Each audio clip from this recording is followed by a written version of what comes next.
So this is a video of how I went from not having a boat to sitting in a boat now, that is Indiana. Hi, I'm Lauren and this is Chris and this is Sailing Indiana. We're two pretty average people. We have pretty average jobs, have to pay bills like everybody else. We have bought a sailing boat and this is our story. She is a 1989 Gib'Sea 372. She's 11.5 meters and she's French. The boat is currently in Brundle Bay Marina in Norwich. The plan is to move her to Brighton. Once we've taken her to Brighton, then we will have a few more other jobs to do before we can actually sail her, which we're planning to do late spring. Fingers crossed and COVID permitting. So if you want to come on this journey with us, keep watching as we swap a life in the city for a life at sea. To start with, really, I spent maybe a year researching boats and, before I'd even stepped on a yacht. So yeah, phase one, research. I was looking at having a central cockpit, which would make it a lot easier to sail sort of short-handed, so with only one or two people. Something with a central cockpit, everything always comes back to the, all the lines always come back to the cockpit. Other than that, I looked at the options of slab reefing, mainsails and in-mast furling. Again, do you have to go forwards or not? Yeah, a big plus would be to have in-mast furling and a central cockpit. The second bonus for a central cockpit would be a big aft cabin where you could have a lovely double room with a bit of storage in there as well.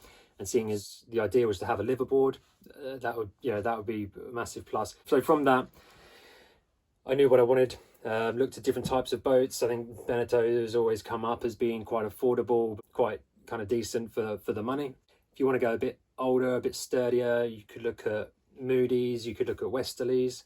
That was again without having ever stepped foot on a yacht, and really just looking at research that I'd looked at on online.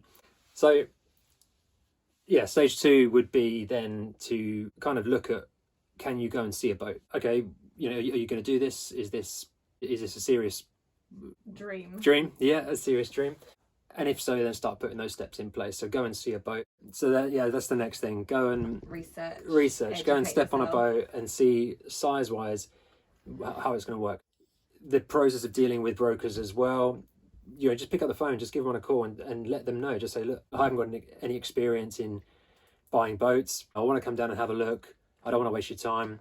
Just be honest with them and they might say, yeah, that's absolutely fine. That's the main thing. Just pick up the phone to the broker. If you see a boat, is it still for sale, for one thing? And, arranging going to visit. As well, be prepared to drive or get the train or go and see boats that aren't just in your local marina. Even during a pandemic. Be safe. So we saw Indiana pop up and it was on, I think, Apollo Duck, which is a pretty decent kind of website for all different boat sales. You can go on Yacht World and all the usual ones. But yeah, I think Apollo Duck has some private sellers as well, which, if you're dealing with someone directly, can be more beneficial to either getting more knowledge on the boat, getting somebody decent to come and sort of show you everything and how it works. If you are new to buying a boat, that's kind of a godsend. If somebody can sort of say, yeah, this button does this, or this is a bit sticky, you've got to do this to get it working. Those are the things that a broker won't be able to tell you, but the seller can. So maybe look privately if you want. Yeah. So stage three, after researching boats, going to look at boats, you've got to look at, stage three and stage two, you could do whichever way around, but it's go and sail. So you actually get some experience in sailing, and that, I suppose, is the biggest thing to do before you go and buy a boat. Decide. Well, decide if you like it. We watched all the YouTube channels and things, and I think the dream's been there for a long time, but not having ever spent a night in a yacht, not having ever sailed for a long time. Well, Lauren, did a lot of. When you're younger. A Mark Warner holiday when you're 8 years old on a dinghy. All right, that's dinghy. I thought it was a catamaran. Oh yeah, but I wasn't sailing it. I was just on it. This is. No, I helped a little bit. As my dad sailing and me happy. Well, I only had dinghy sailing experience from when I was younger, but which helps a lot. But it's not sailing a yacht. So we're both complete novices, is what we're saying. So we went and we booked our novice to day skipper theory and practical. So the theory bit we did when we were both furloughed during the pandemic, which I say during the beginning of the pandemic. Yeah. It could be going on for years. If you're watching this now in 10 years' time, I hope it's not still going on. So we did the theory test, passed that first, and then we went to Gibraltar and did the practical bit, which was great fun.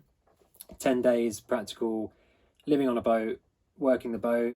Okay, that's 10 days sailing a boat. It's not really much experience, but you know whether or not, one, you're going to be sick every 2 minutes, two, whether it's just is for you or not. You know from that experience whether it is or not. I think if you can still love something when you're complete novice at it and you're still trying to get confident, and we both thoroughly enjoyed it the whole way through, I think that's a good indication. Yeah. No, That's true. Yeah, like if you can't get the hang of it or something, or and you get frustrated with it, we knew that we liked the idea of living on board.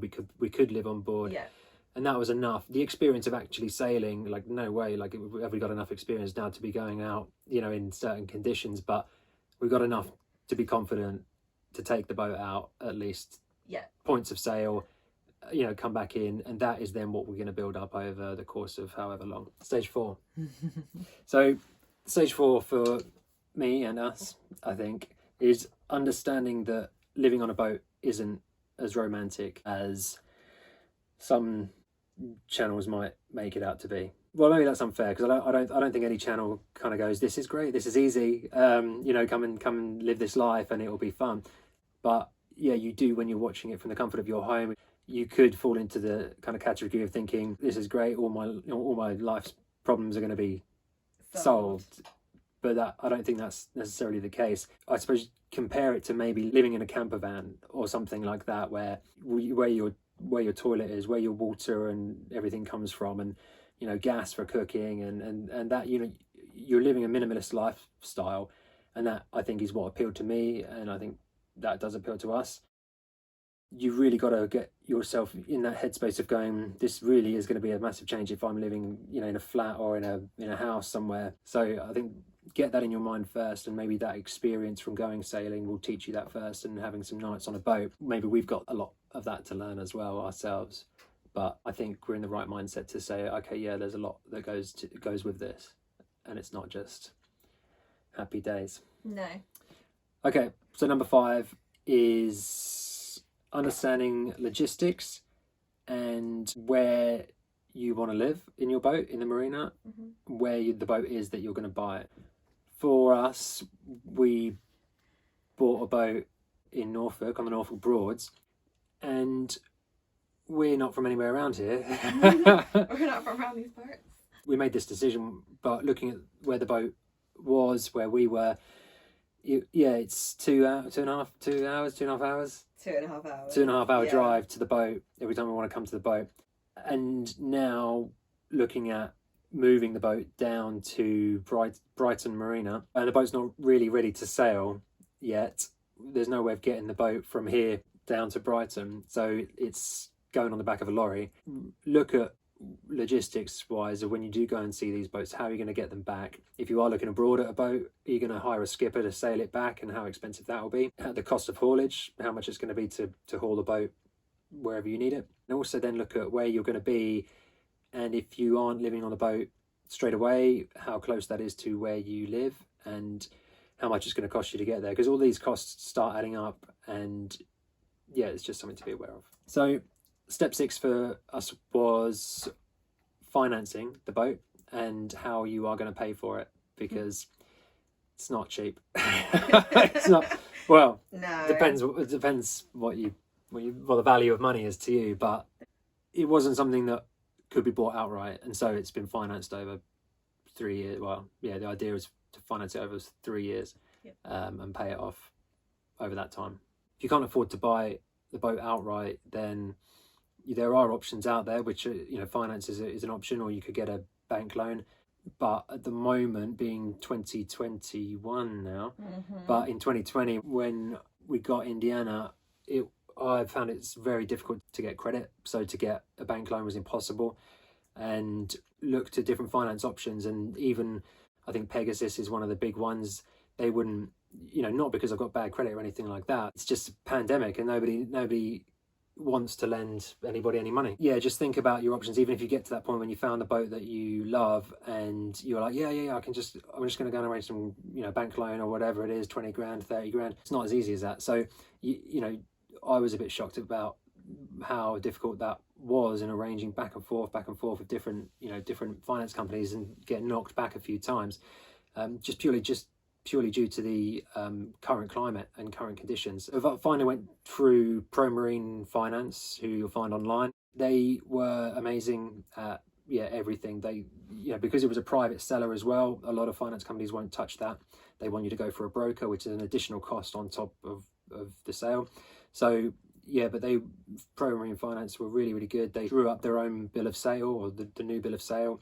There was a bit of an issue tracing down history of the boat, because Indiana was arrested from the previous owner. Incarcerated. The previous owner, who didn't pay their marina fees for 10 years or something ridiculous.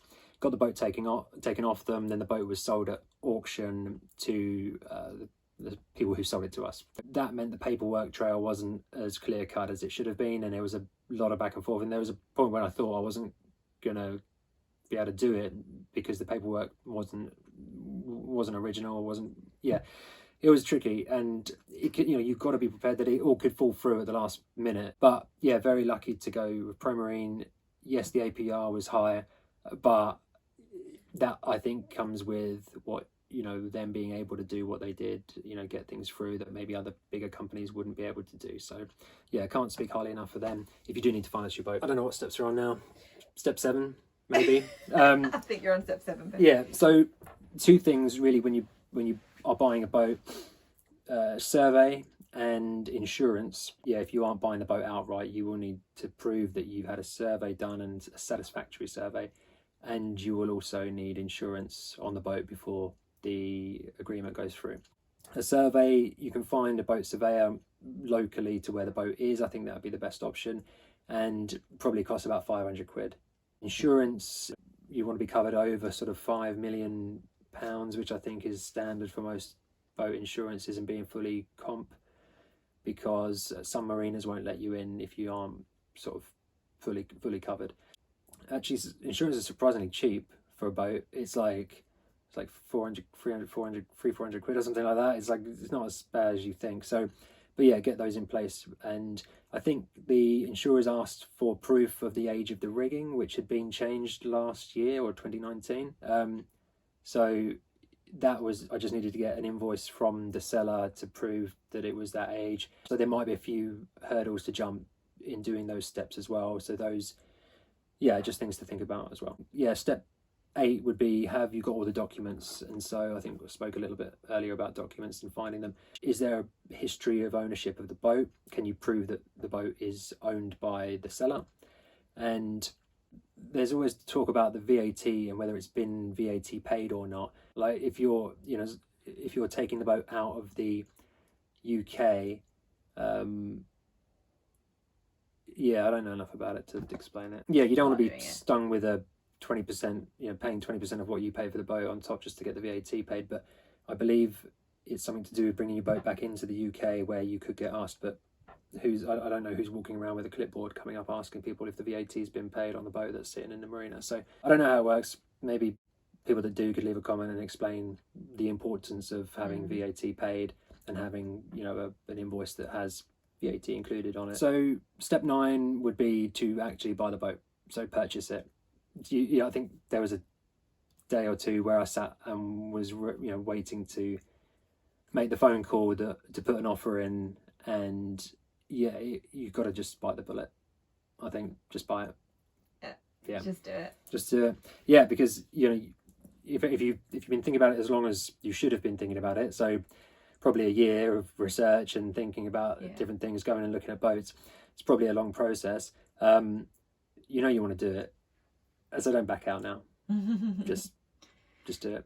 And step 10 would be arrange a handover. So we were very lucky that, like I said before, a private seller had a lot, obviously, of knowledge about the boat, even though they hadn't owned the boat for that long. Not having owned a boat before, not knowing anything about boats, he took us through everything. We did a kind of at least an hour or two, even, I think, bless him, where he showed us everything and how it worked, what do's and don'ts. And so, as much as there's always something that is missed, and do, if you can, try and arrange a bit of a handover. I would say I don't think it's the done thing.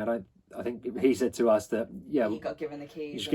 Yeah. So, but if it is your first boat, maybe there's a way of getting a decent handover, and because when it's yours, that's it then. That's really the steps. Cost wise, to get the boat surveyed, you're looking at haul outs probably 500 quid, surveyors probably 500 quid, and you have to pay for the haul out yourself, so there's probably £1,000 there straight away. And then everything just seems to be £1,000, doesn't it? Like you want to round it up. Yeah, if you think it's gonna be £200, just round it up to 1,000. Yeah, I mean haulage is probably double that, but for us to get the boat transported, you're looking at lifting the boat out, getting it onto the lorry, and lifting it back in at the other marina. So yeah, it's not cheap, but just think about all the costs involved, and maybe get a spreadsheet.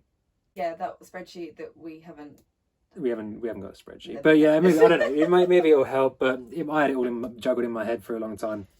It very quickly adds up. Yeah, and so I think just have your budget, but also just maybe have 10%, 20% of your budget ready, just for the whole process of getting from A to B. Yeah. So, but I think that's it. So have fun shopping, ask us some questions. Hopefully I can answer them. But from someone who knows nothing about buying a boat, being on a boat, sailing a boat, really at the moment. Yeah, I'm sitting in a boat that I bought, and went from, was it September, we did our day skippers course, and it's the first week of January now, and I'm sitting in a boat. So yeah. Very good going. Yeah, hopefully that's not a bad idea. No. So good luck.